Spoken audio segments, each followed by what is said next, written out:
এদিকে উৎসবের আগেই কিন্তু হু হু করে বাজারে বাড়ছে চিনির দাম। কলকাতায় গত এক সপ্তাহে কেজি প্রতি চিনির দাম বেড়েছে 12 টাকারও বেশি। মহার্ঘ হচ্ছে চিনি।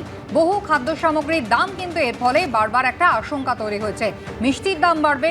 যোগানে টান পড়ায় সরকারের তরফে চিনি মজুতের সীমা এবার বেঁধে দেওয়া হলো। বিদেশ থেকে আমদানি করা চিনির পরিমাণ বাড়ানোর নির্দেশ দিয়েছে কেন্দ্রীয় সরকার। আখ থেকে চিনি তৈরিতে জোর না দিয়ে ইথানলে মন দেওয়াতেই কি এই পরিস্থিতি হলো? সরকারের সমালোচনায় এবার বিরোধীরা বাড়ছে কিন্তু ডালের দামও বাড়তে পারে, পেঁয়াজের দামও।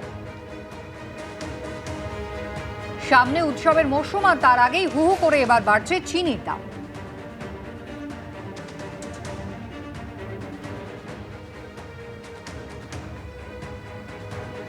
ওয়েস্ট বেঙ্গল ভেন্ডার অ্যাসোসিয়েশনের সভাপতি চন্দন চক্রবর্তী কি বলছেন চিনির এই দাম বাড়া নিয়ে, দেখুন। গত 3 মাস আগেও মোটামুটি যে দাম ছিল, গত এক সপ্তাহ দাম ছিল মোটামুটি 53 টাকা। গতকাল অবধি সেটা দাম মোটামুটি 64 আর রিফাইন হচ্ছে 65। টোটাল ফ্যাক্টরি কালোবাজারি, বেসিক্যালি কালোবাজারি। চিনি ট্রেডটা পোস্তা থেকে টোটাল শেষ করে দিয়েছে দু একজন, একদম টোটাল শেষ। একটা টাইম পোস্তায় আজ থেকে 15-20 বছর আগে 40-50টা চিনির দোকান ছিল। আজকে হাতে গুনে আপনি 10টা চিনির দোকান পাবেন না। আমাদের মানে পুজো পারপাসের জন্য, হিন্দুদের এইসব অনুষ্ঠানের জন্য চিনির একটা বিরাট জায়গা থাকে। সেই জায়গায় যদি হয়, আজকাল তো যা ঘটনা সেটা হচ্ছে আপনার ম্যাক্সিমাম রিফাইন দিয়ে মিষ্টির দোকানে কাজ চলছে, তো সে দামটা অটোমেটিক্যালি বেশি। আর সেই জায়গা থেকে যদি ধরা যায়, এটা তো অবশ্যই ফ্যাক্টর। চিনি ব্যবসায়ীরাও কিন্তু সমস্যার মুখে পড়েছেন, এমনটাই তারা বলছেন। কারণ গত এক সপ্তাহে চিনির দাম কেজি প্রতি 12 টাকারও বেশি বেড়েছে, যা গত 3 মাসে 20 টাকারও বেশি বেড়েছে। চিনির দাম বাড়লে মিষ্টি জাতীয় খাবারের দাম বাড়বে।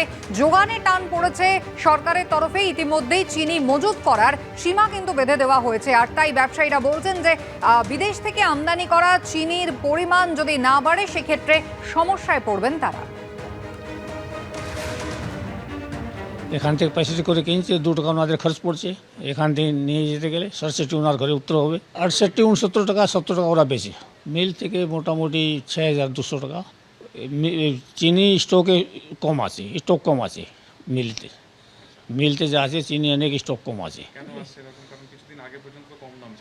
আগে কম দাম ছিল, তখন যা আছে অ্যাভেলেবেল ছিল স্টক। এখন স্টক অনেক মিলে নীল হয়ে গেছে। কারণ সরকার যা আছে অ্যালাউ করেছিল কি এথনল তৈরি করো।